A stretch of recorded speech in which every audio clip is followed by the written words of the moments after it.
Honda नाम तो आप सभी ने सुना ही होगा और हो सकता है कि ज़िंदगी में आप कभी ना कभी होंडा की कार या बाइक पर बैठे हों या बैठेंगे।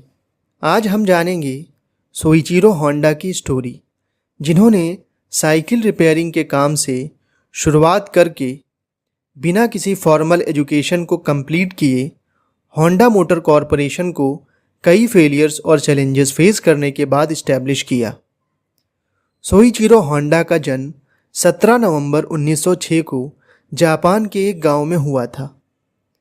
इनके पिता लोहार थे और साथ ही साइकिल रिपेयरिंग का काम भी करते थे और इनकी मां बुनाई का काम करती थी। होंडा का मन स्कूल की पढ़ाई में नहीं लगता था। बचपन से ही उन्हें प्रैक्टिकल नॉलेज सीखने में ज़्यादा इंटरेस्ट रहता था, इसलिए वो अपने पिता के साथ साइकिल रिपेयरिंग का काम किया करते थे। सन 1922 जब सोइचिरो होंडा की उम्र लगभग 15 साल थी, एक दिन उन्होंने टोक्यो की आर्ट शोकाई कंपनी का ऐड देखा। आर्ट शोकाई कंपनी व्हीकल्स की मेंटेनेंस और रिपेयरिंग का काम करती थी, इसलिए उन्हें मैकेनिक्स की ज़रूरत थी। सोइचिरो होंडा को इस ऐड में एक मौका नज़र आया कुछ सीखने का, इसलिए उन्होंने इस कंपनी में अप्लाई किया। उन्हें इस कंपनी में मैकेनिक की जॉब तो नहीं मिली, लेकिन कंपनी ने इन्हें इंटर्नशिप का ऑफ़र दिया। सोइचिरो होंडा ने इस ऑफ़र को एक्सेप्ट कर लिया और वो टोक्यो चले गए अपनी स्कूल की पढ़ाई को छोड़कर। इंटर्न की तरह काम करना आसान नहीं था, क्योंकि इनसे छोटे मोटे काम कराए जाते थे, लेकिन सोइचिरो होंडा ने सब्र से काम लिया और वो आर्ट शोकाई कंपनी में लगे रहे और धीरे धीरे चीज़ों को सीखते रहे और आर्ट शोकाई कंपनी में एक मैकेनिक बन गए और 6 साल उन्होंने आर्ट शोकाई कंपनी में गुजारे। इसके बाद सन 1928 में होंडा ने अपनी ऑटोमोबाइल रिपेयरिंग वर्कशॉप ओपन की। अब उनका ड्रीम ये था कि वो पिस्टन रिंग्स मैन्युफैक्चर करें, जिसे वो टोयोटा कंपनी को बेचना चाहते थे।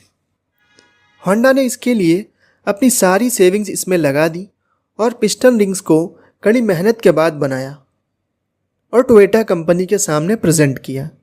लेकिन टोयोटा ने पिस्टन रिंग्स को रिजेक्ट कर दिया, क्योंकि पिस्टन रिंग्स उनकी कंपनी के इंजीनियरिंग स्टैंडर्ड की नहीं थी। सोइचिरो होंडा ने हार नहीं मानी। उन्होंने एक टेक्निकल स्कूल ज्वाइन किया ताकि वो जान सके कि उनकी बनाई हुई पिस्टन रिंग में क्या कमियां थीं और उन्हें कैसे ठीक करना है। उन्हें कोई सर्टिफिकेट नहीं चाहिए था, वो सिर्फ चीज़ों को सीखना चाहते थे, इसलिए होंडा ने एग्ज़ाम भी नहीं दिया था।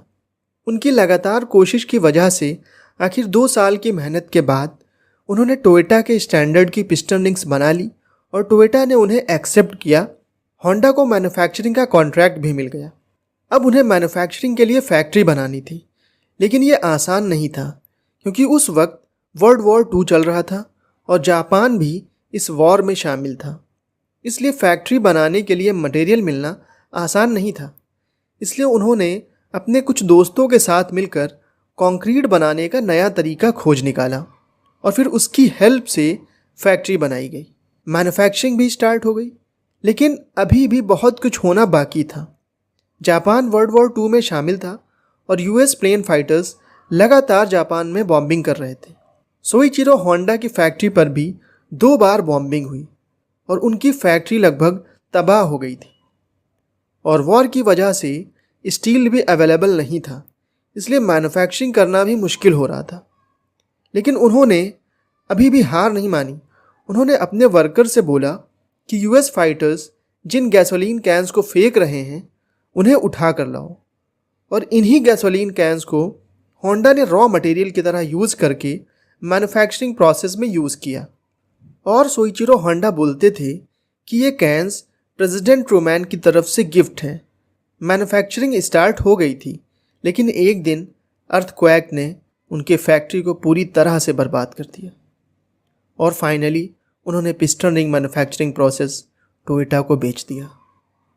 वॉर ख़त्म होने के बाद जापान में हालात काफ़ी बुरे थे और लोगों को सस्ते और अच्छे ट्रांसपोर्ट मीडियम की ज़रूरत थी। ट्रांसपोर्ट के लिए या तो साइकिल यूज़ करना होता था या फिर ट्रेन। सोइचिरो होंडा ने देखा कि उनके पास एक छोटा मोटर है, जिसको उन्होंने अपनी साइकिल में फ़िट किया और उस साइकिल को एक मोटराइज साइकिल बना दी।